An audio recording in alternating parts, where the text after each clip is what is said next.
के विषय में बताया और एक फार्मूले का निर्माण किया था। तो क्या था? Q = N E। N क्या था? N था इलेक्ट्रॉनों की संख्या, इलेक्ट्रॉनों की संख्या। N इलेक्ट्रॉनों की संख्या। E था मूल आवेश। इसका मान कितना था? इसका मान था 1.6 अर्थात -19 कूलम। किसी ने बताया था। उसका हम थोड़ा सा जल्दी से उसका रिवीजन कर दें, क्योंकि सबसे मेन कॉन्सेप्ट है। हमने बताया कि ये मान लीजिए कोई पदार्थ है, इस पदार्थ को दूसरे पदार्थ से रगड़ा गया है, इससे तो इससे इलेक्ट्रॉन निकल करके इसमें गए।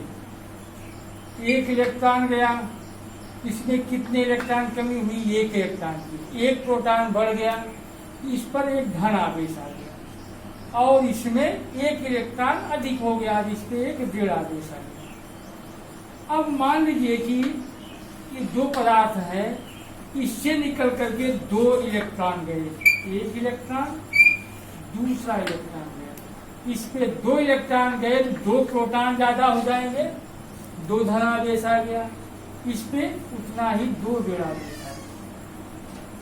फिर मान लीजिए कोई पदार्थ है, इससे तीन इलेक्ट्रॉन इसमें गए, एक दो तीन, एक दो तीन, तीन इलेक्ट्रॉन गए, इस पे तीन प्रोटॉन ज्यादा हो जाएंगे, तीन धन आवेश आ जाएगा और इस पे तीन ऋण आवेश आ जाएगा। यहाँ पे हमने क्या देखा? यहाँ पे ये देखा कि दो पदार्थों को जब हम रगड़ते हैं तो दोनों पदार्थों पर समान आवेश ही आता है, प्रकृति विपरीत होती है। जितना परमाणु का आवेश एक पर आएगा उतना ही परमाणु का आवेश दूसरे पर भी आएगा, लेकिन प्रकृति विपरीत होगी, एक पे धन होगा, एक पे ऋण होगा। तो धन किसमें होगा, किसमें ऋण होगा? जिसमें इलेक्ट्रॉन घटेंगे, जिसमें इलेक्ट्रॉन घटेंगे उस पे धन होगा। क्यों धन होगा? क्योंकि प्रोटॉन बढ़ जाएंगे, प्रोटॉन पर धन आवेश होता है। और जिसमें इलेक्ट्रॉन बढ़ेंगे उस पे ऋण आवेश होगा। क्यों होगा? क्योंकि इलेक्ट्रॉनों की संख्या प्रोटॉन से ज्यादा हो जाएगी। तो यहाँ पे देखिए एक इलेक्ट्रॉन निकला था तो एक धन एक ऋण, यहाँ पे दो धन, क्योंकि दो इलेक्ट्रॉन निकले तो दो धन इस पे, तो दो ही ऋण इस पे भी। इस पे तीन निकले हैं तो तीन इस पे, तीन धन इस पे, तीन ऋण। तो आप एक चीज ये सब समझ में आपको बात आ गई होगी कि हम कैसे जानेंगे कि उस पे धन आवेश होगा, कैसे जानेंगे उस पे ऋण आवेश होगा। तो जिसमें इलेक्ट्रॉन की कमी होगी उस पे धन होगा, या कहिए जिसमें से इलेक्ट्रॉन निकलेगा उस पे धन होगा, और जिसमें इलेक्ट्रॉन की वृद्धि होगी या कहिए जिसमें प्रवेश करेगा बढ़ेगा उस पर ऋण होगा। तो अगर हम इस फार्मूले को देखें, इस फार्मूले से टैली करें कि तो अगर हम इस पे देखना है या इस पे दोनों तो समान परमाणु के आवेश है। अगर हमें आवेश निकालना है इस वाले में तो कैसे निकालेंगे? Q बराबर N की संख्या कितनी है? N की संख्या एक है, क्योंकि एक ही इलेक्ट्रॉन निकला है। तो N की जगह पे हम एक लिखेंगे और E का मान तो आपको पता ही है, इतना होता है गुणे 1.6 अर्थात -19, अर्थात 1.6 अर्थात -19 कूलम। एक से गुणा करने पर वही संख्या है। इतना आवेश आएगा, इतना आवेश इस पर भी रहेगा, इस पर भी रहेगा। बस अंतर क्या है? इस पर धन रहेगा, इस पर ऋण रहेगा। आइए इस पे देखें, इस पे दो इलेक्ट्रॉन निकले हैं तो Q = 2, दो निकले हैं तो N की जगह पे दो लिखेंगे इंटू 1.6 × 10⁻⁻19 16 दूना 32, 3.2 × 10⁻⁻19 कूलम। इतना आवेश, तो इतना आवेश इस पर भी होगा, इस पर भी होगा, इस पर चूंकि इलेक्ट्रॉन इसमें घटे हैं तो इस पे उतना ही आवेश धन होगा, इस पे उतना ही आवेश ऋण होगा, बराबर होंगे। यहाँ आइए, यहाँ Q = 3 इलेक्ट्रॉन निकले हैं, 1.6 × 10⁻⁻19 प्रोटियां, अर्थात इतना इंटू 10⁻⁻19 कूलम। इतना आवेश इस पर, इतना आवेश इस पर, बस क्या है ये पॉजिटिव ये नेगेटिव।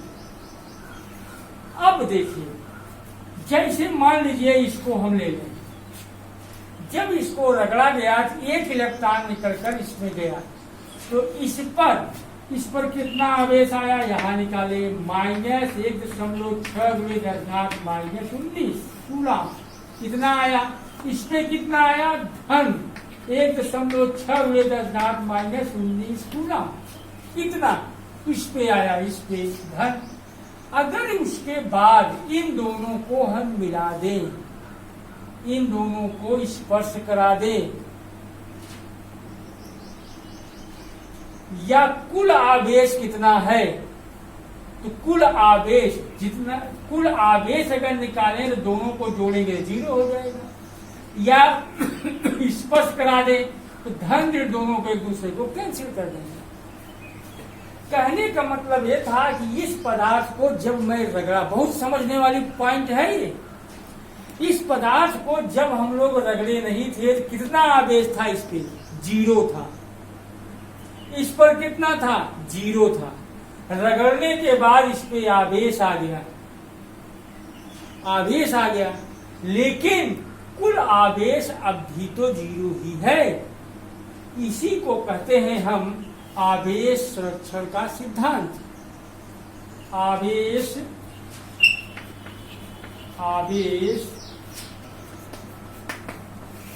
संरक्षण का सिद्धांत इसी को कहते हैं। ये क्या है, संरक्षण के सिद्धांत क्या होते हैं?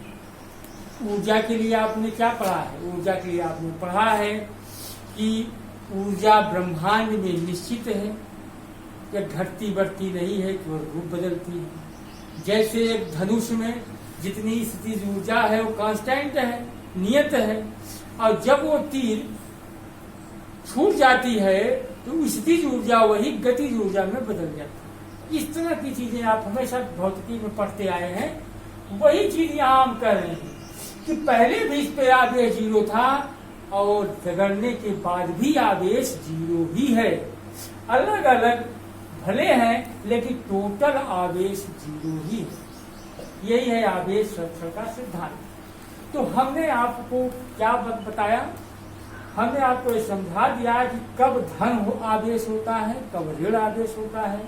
कल मैंने इस फार्मूले पर एक क्वेश्चन भी आपको कराया था, तो आज हम जैसा 2-3 क्वेश्चन से इस पे लगाएंगे और लगा करके इस टाइप के जो प्रारंभिक न्यूमेरिकल हैं उसको प्रैक्टिस करेंगे। ठीक, पहला क्वेश्चन देखिए, ये देखिए एक क्वेश्चन, दूसरा क्वेश्चन है ये, दूसरा क्वेश्चन देखिए, एक कूलम धन आवेश किसी वस्तु पर उपस्थित हो तो उस वस्तु में कितने इलेक्ट्रॉनों की कमी या अधिकता हो। क्या क्वेश्चन है? क्वेश्चन है, मान लीजिए कोई ये वस्तु है, ये कोई वस्तु है, इस वस्तु पर धन आवेश उपस्थित है, इस वस्तु पर धन आवेश है, मैंने धन आवेश दिखा दिया। ये कितना है? 1 कूलम है, मतलब क्यों दिया है 1 कूलम, 1 कूलम। तो यन पूछ रहा है कितने इलेक्ट्रॉन इसमें अधिक हैं या कम है। तो सबसे पहले हम लोग इस प्रश्न का उत्तर देख लें कि इलेक्ट्रॉन इसमें कम होंगे कि अधिक होंगे। तो चूंकि धन आवेश है, धन आवेश मैंने कब बताया, धन आवेश तब आता है जब इलेक्ट्रॉन कम होते हैं, प्रोटॉन ज्यादा होते हैं। तो इलेक्ट्रॉन की कमी हुई है। इसका मतलब पहला उत्तर तो ये वाला है, इसमें इलेक्ट्रॉनों की कमी हुई है। ठीक, इसमें इलेक्ट्रॉनों की कमी है, ये तो मालूम हो गया। कितने इलेक्ट्रॉनों की कमी है ये निकालना है। तो हमारे पास क्या फार्मूला है, Q equal to N E, Q equal to 1E। N निकालना है, ई Q की वैल्यू कितना दिया है 1, एन निकालना है, ई की वैल्यू कितना होता है 1.6 इंटू 10⁻⁻⁹। एन कितना हुआ 1/1.6 इंटू 10⁻⁻⁹। इसको सॉल्व करेंगे, ये आएगा 6.25 इंटू 10⁻18 इलेक्ट्रॉन। इतने इलेक्ट्रॉन। क्वेश्चन नंबर 3, एक कप जल में कितने धन तथा ऋण आवेश होते हैं?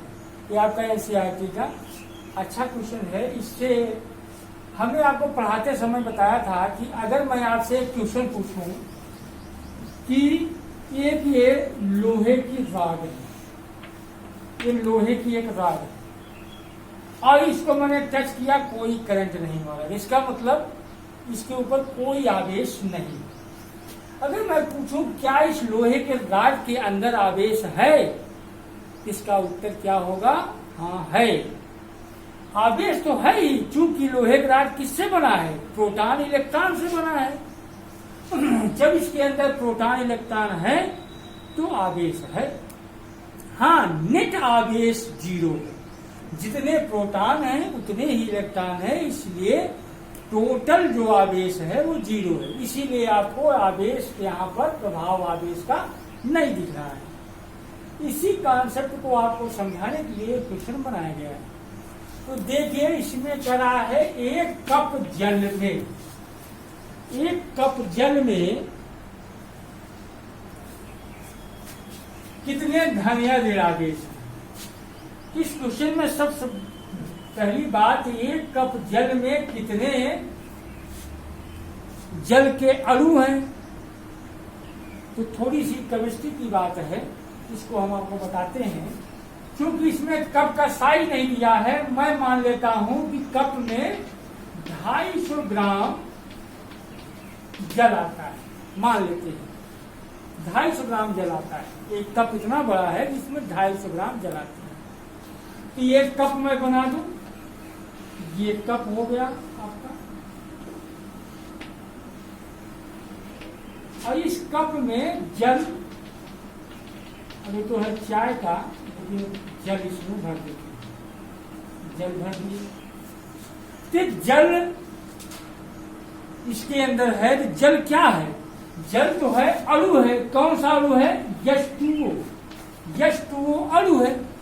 इसका मतलब ये हुआ कि जल का एक अणु यहाँ है, एक यहाँ, एक यहाँ, ये सब जल के अणु हैं। पूरे कप में जल के अणु भरे हुए हैं और यही जल के अणु पूरा एक कप जल बना रहा है। और जल कितना है, 250 ग्राम है। बहुत सारे हैं इसमें जल के अणु, एक एक अणु मिल करके इतने सारे जल बने।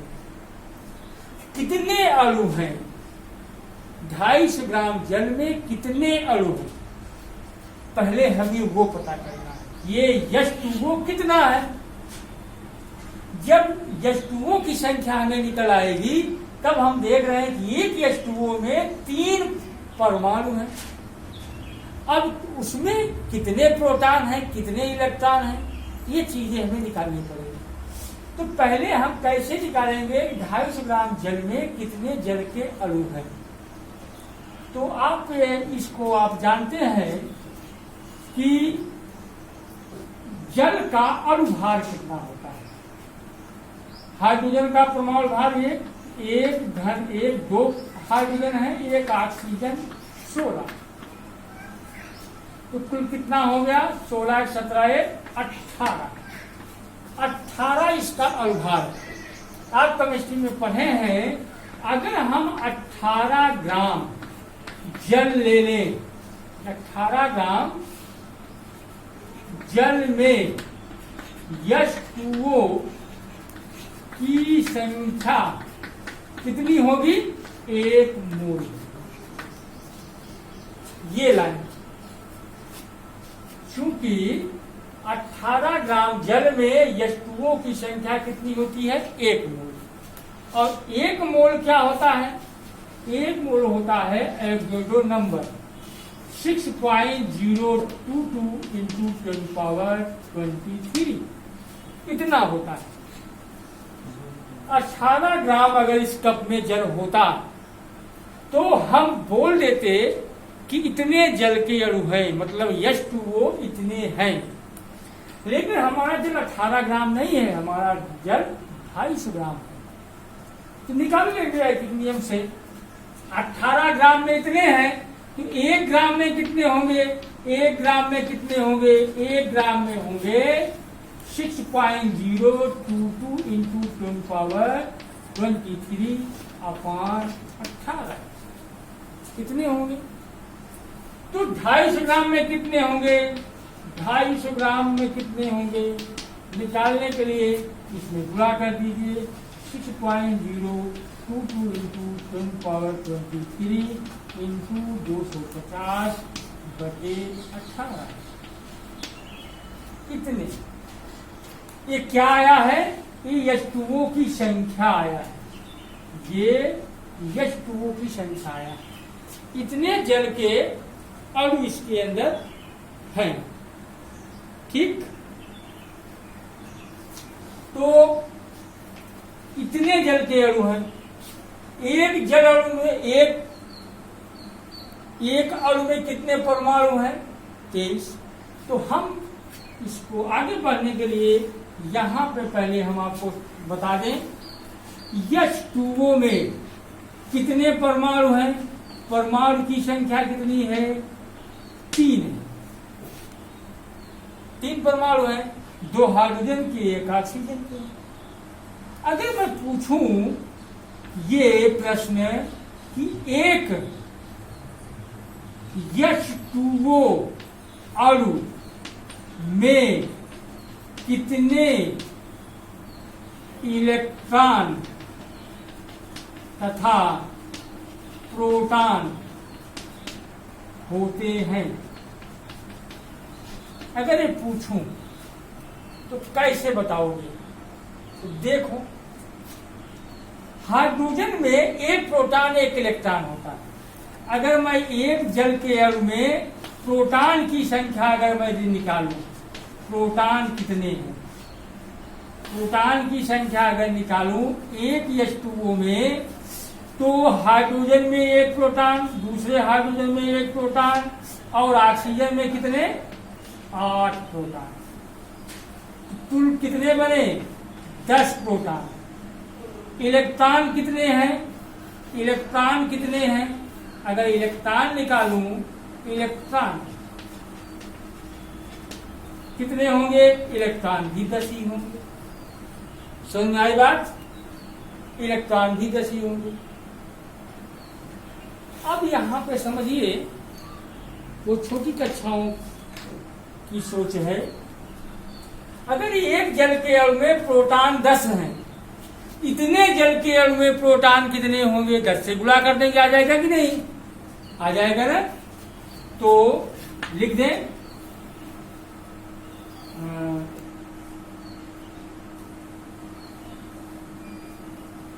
कुल प्रोटॉनों की संख्या, कुल प्रोटॉनों की संख्या,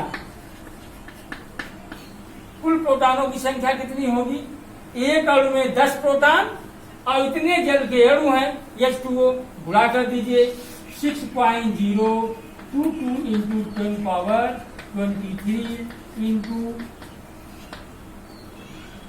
10/80। अब इसी को अगर हम सॉल्व कर लें, हमें प्रोटॉनों की संख्या निकल के आ जाएगी। ठीक, लेकिन हमें आवेश निकालना है, तो धन आवेश कितना होगा?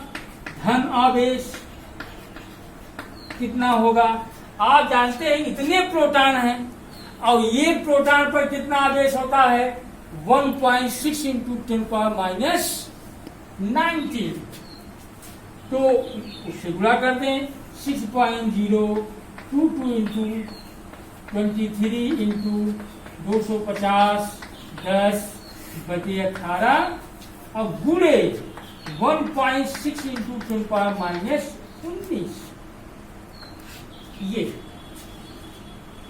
अगर इसको हम हल करें, गुणा भाग करें, गुणा भाग करने के बाद हमारा उत्तर क्या आएगा? उत्तर आएगा, इसको हम डायरेक्ट लिख देते हैं उत्तर 1.34 इंटू 10⁻7 कूलम, इतना आएगा। कैसे इसको हल करेंगे? इसको काट दें, 18 को काट करके या सबका गुणा करके 18 से भाग दें, या थोड़ा सा काट करके जैसे यहाँ काट दें, यहाँ 10 को 2 पंचे 10 बन गया, तो दोनों 18 हो गया, 9 हो गया। अब सबका गुणा करके 9 से भाग दे दो, तो जो मुझे इतना आएगा।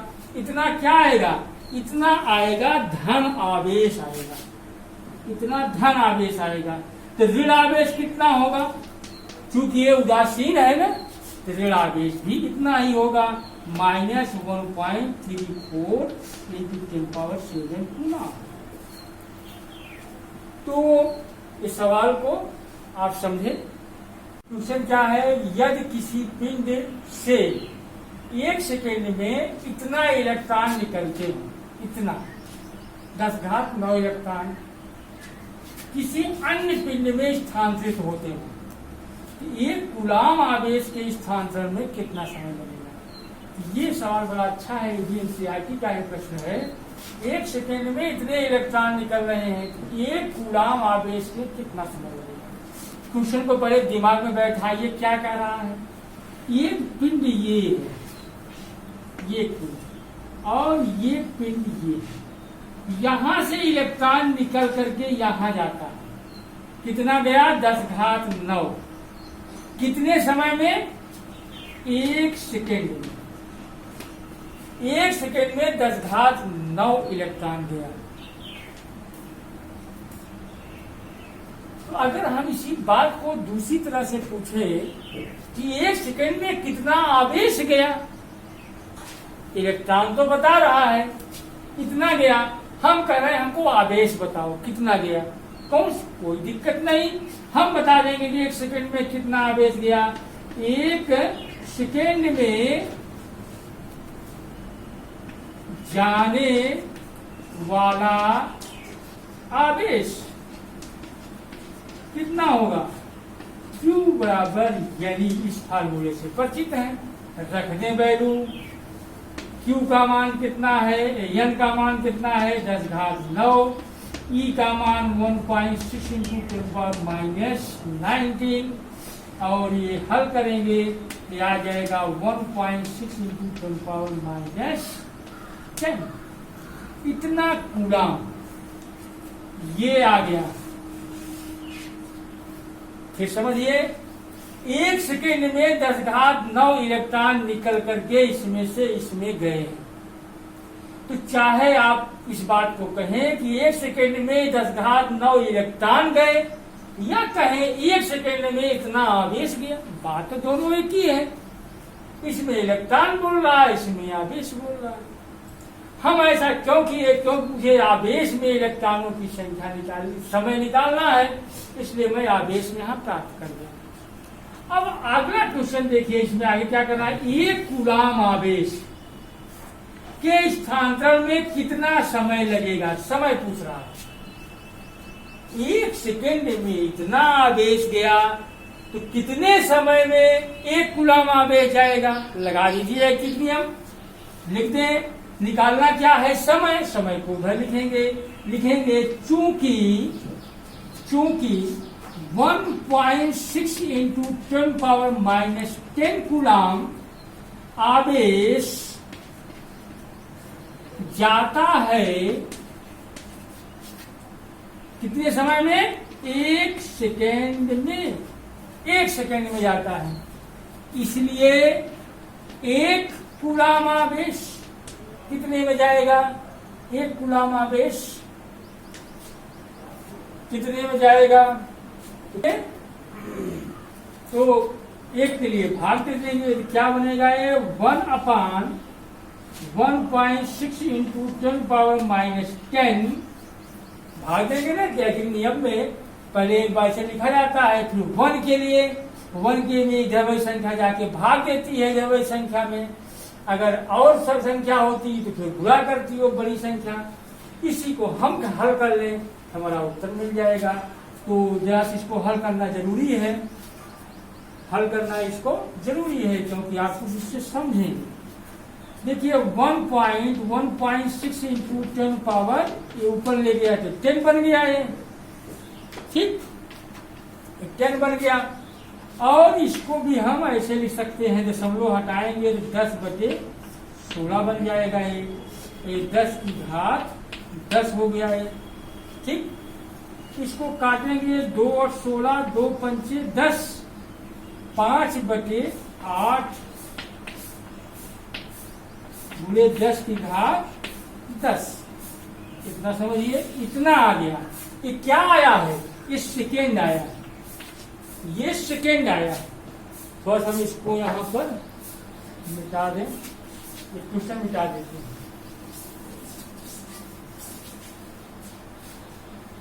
तो देखिए ये आया, कितना समय लगा? समय लगा हमारा 5/8 इंटू 10⁻10 सेकेंड। इसको थोड़ा सा और सॉल्व कर लें हम, तो ये दशमलव हुआ और 48, 2 बचा, 8 गुना 16, 5 इंटू 10⁻10। इसको हम थोड़ा सा ऐसा लिख लें, इतना गुणे 10 की घात 9 सेकेंड।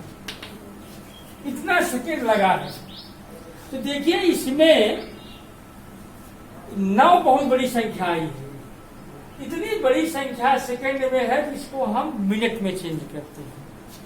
मिनट में चेंज कर लें तो चलिए मिनट में चेंज करते हैं। मिनट में अगर हमको बनाना होगा तो कैसे बनेगा? ये 6.25 इंटू 10⁻9/60। ये कितना आया? मिनट आया, ठीक, मिनट आया। और तब पर भी ये बहुत बड़ी संख्या है, अब पर भी बहुत बड़ी संख्या है। तो घंटा में चेंज कर दें तो 6.25 इंटू 10⁻9/60 इंटू 60, ये घंटा हो गया। अब भी बहुत बड़ी संख्या है, 10 घात 9 देख रहे हो ना, घंटा।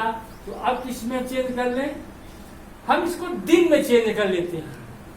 तो 24 से भाग देना पड़ेगा हमें, 24 से। 6.25 इंटू 10⁻9/24 इंटू 60 इंटू 60, ये दिन आ गया। अब भी बहुत बड़ी संख्या है ये, अब भी बहुत बड़ी संख्या है। तब क्या करें? इसको वर्ष में चेंज कर लेते हैं, वर्ष में। तो 6.25, इसको आप हल करके देख सकते हैं कितना आ रहा है। मैं आपको सिर्फ ऐसे एक बना ले रहा हूं। अगर आप नहीं समझ रहे हैं कि बहुत बड़ी संख्या आई है, बहुत बड़ी संख्या आई है, बहुत बड़ी संख्या आई है, अगर नहीं समझ रहे हैं, आप इसको हल करके देखो कि हकीकत में है कि नहीं बड़ी संख्या। 10⁻9 होने के नाते आप भाग देंगे चाहे जितना, लेकिन बहुत बड़ी संख्या है। हम इसको वर्ष में चेंज कर लेते हैं। वर्ष में करने के लिए क्या करना पड़ेगा? इस नीचे वाले में हमें 365 से और भाग देना पड़ेगा। तो ये 24 इंटू 60 इंटू 60, इसको अगर हम हल करें, हम इसका डायरेक्ट उत्तर आपको लिख देते हैं। इसका डायरेक्ट उत्तर है 198 वर्ष। इतना। अब आइए अपने प्रश्न पर। प्रश्न क्या था? प्रश्न था एक ये पदार्थ था, एक पदार्थ ये था, यहां से इलेक्ट्रॉन इसमें जा रहे थे, 10⁹ इलेक्ट्रॉन 1 सेकेंड में जा रहे थे। जब 10⁹ इलेक्ट्रॉन 1 सेकेंड में एक पदार्थ से दूसरे पदार्थ में जा रहे हैं, 10⁹ थोड़े नहीं होते, बहुत बड़ी संख्या होती है, जा रहे थे, तो 1 सेकेंड में अगर जा रहे थे तो 1 कूलाम आवेश, यहां से इतने इलेक्ट्रॉन चले जाएं इसमें कि इस पर 1 कूलाम धन आवेश आ जाए, 1 कूलाम धन आवेश आ जाए। इस स्पीड से जा रहे हैं, 1 कूलाम धन आवेश आ जाए। 1 कूलाम धन आवेश आने में 198 वर्ष लगेंगे। तो यहां पर 2 बातें निकल के आती है। पहली चीज ये निकल के आती है कि 1 कूलाम जो राशि है, जो मात्रक है आवेश का, वह छोटा मात्रक नहीं है, बहुत बड़ा मात्रक है। तभी तो बताइए 1 कूलाम के लिए 198 वर्ष लग गए, और जो कि प्रति सेकेंड काफी मात्रा में इलेक्ट्रॉन जा रहे हैं एक से होकर दूसरे में। दूसरी बात यह समझने की है कि शायद और ज्यादा इलेक्ट्रॉन जाते होंगे, कम बताया है, 10⁹ से भी ज्यादा इलेक्ट्रॉन जाते होंगे 1 सेकेंड में। तो आपको आगे हम बताएंगे कि आप निकाल सकते हैं कि 1 सेकेंड में कितने इलेक्ट्रॉन गए। ये इसके क्षेत्रफल पर, 8 चीजों पर निर्भर करता है। तो सब आगे आप समझेंगे कि इससे ज्यादा इलेक्ट्रॉन 1 सेकेंड में जाते हैं। और यहाँ पे आपको ये समझ लेनी है, ये कूलाम आवेश छोटी राशि नहीं होती, बहुत बड़ी राशि होती है। तभी तो इतना इलेक्ट्रॉन जाने के बावजूद 198 वर्ष लग जाएंगे 1 कूलाम आवेश मेंटेन होने में। ठीक।